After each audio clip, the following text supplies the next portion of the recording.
this is something else I want us to talk about. Let's talk about what this is really about. Okay. If you looked at the census polls recently or looked at census data, I would say in the last 10 years, we've known that people of color, minorities, that's why I no longer use that language, minorities, people of color who were the minority in this country, by I think 2025 will no longer be the minority in this country, that white people will be the minority in this country. And so when people start pushing back, when they're like, there's too much wokeness, this is what that looks like. So the answer, the solution to that is not unlike Hitler's solution when he decided, hey, I need more of a pure race. That is what is happening. White folks are mad that there are not enough white babies and that all these people of color are coming through and pushing through these policies and changing these things. And like, we got to shift this tide back. So we're going to start with what we've always done in this country. We're going to institutionalize this. So what was that question you asked me last week? Can black people be racist? Yeah. Here's why we can't be. Here's exactly why we can't be. You will not replace us. The shooting in Buffalo, you know the shooting in Buffalo is over? About the white guy who's scared of being replaced. That's exactly what this is. And I'm not, this is not me just being, to Jamal, you opened up with this. This is not my conspiracy theory, like radicalized. This is fact. Like these birther movements, this whole Tucker Carlson, they are literally encouraging white people to have more babies so they won't be outnumbered. That's what's happening. So the idea that banning abortions, that's part of the strategy, which is we're going to have more white babies. Right. No, but what's going to happen is they're going to have more mixed babies. Yep. That's what's going to happen, which is another point. So here's the other thing, because I mentioned this at the top about men having a point in this conversation. And I said this, I think, on this program. Mm-hmm.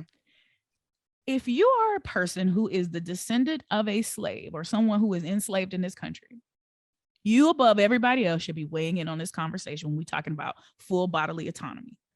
The right to do with your own body. When we talk about, because we always talk about women being raped in slavery, right? We don't talk about men being forced to breed with a woman that they didn't necessarily want.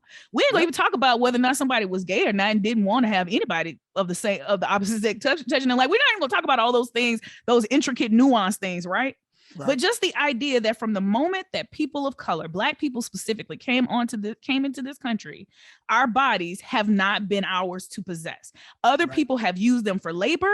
They have used them to birth a nation. Our bodies have literally been used to feed their children and to nurture their children. Our bodies built this country.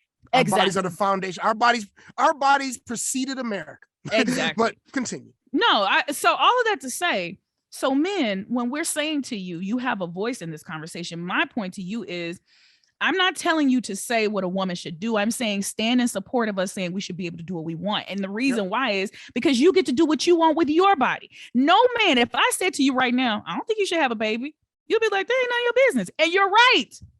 Yeah. It's none of my business. Bro, if there was forced vasectomies, dude, your point about racism, it will never be, because men will always, as of right now, men hold the power in this world. That's point blank, period. Women have influence. Go ahead. We'd all be on the streets. Lord, absolutely. Fight back. But here's what I'm gonna say. No step. But here's what I want to say to the brothers. I'm gonna let y'all know this. Y'all dealing with a whole different group of women now. You're not dealing with your grandmother and your great grandmother that was married, that let your grandpa go here, there, and everywhere. You're dealing with women who got money, who have education, who have access to things. So here's what I want you to think about.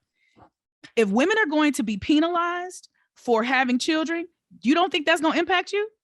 You don't think there are going to be more child support cases? You don't think they're going to be like, all that stuff is going to impact you? You don't think, because women ain't, if we're forced to have babies, we're going to come for y'all now. Yeah. Because go ahead. We know all them knocked up cases, and then men be like, yeah, I'm out of here. Well, or that lady you've been dipping with, you would have had a whole family, because that's what used to happen back in the day was, grandpa slipping off. He done had 2 other families. Well, see, now you can keep things quiet and be discreet. No, sir. That's not going to happen in states like Texas and Louisiana and Georgia and Ohio and Illinois. And everywhere, 26 states. And here's the other thing, that most of the states where this happened are southern states.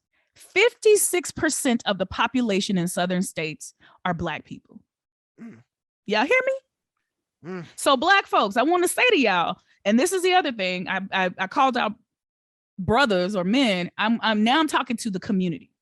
We have been quiet, and I want to be clear, Black women have been leading this conversation because reproductive justice is literally a term that Black women coined 30 years ago. Okay. So before Planned Parenthood was talking about it, 30 Black women got together 30 years ago and defined the term reproductive justice and centered it as the idea that women should be able to do whatever they want with their bodies. But here's the thing, the Black community has been very quiet on this issue because we've observed it as a morality issue. We've observed it as a religious issue. And here's my point to you. This is a medical health care issue. This is not about whether or not you believe that this abortion is right. That ain't none of your business. And here's the other gotcha. You don't know what God I serve, and I don't know what God you serve. And it's not you don't have the right to inflict your religious beliefs on me and everybody else in the country. And so all these people who are talking about what the founding fathers would have done, hey, founding fathers, I saw a meme that said the founding fathers, there wouldn't even been Catholic justices on the Supreme Court if we were going by that notion. Yeah, no Black people, no Catholic justice, no. None of that. So I just really want to say, Black folks, we can't be, and I'm specifically talking to the whole community, but I'm saying we cannot sit by and be quiet because we're uncomfortable, because we think our grandmother's going to be upset or our parents are not going. You got to speak out because this is impacting you and it's going to impact your children. It's going to impact your nieces, nephews. And I want to be clear. This is not just about the women in your life. This impacts all of us. The fallout for this will be all of us. I'm sorry. Go ahead, Jamal. No, I think you just said my point and said it way better than I could have said it.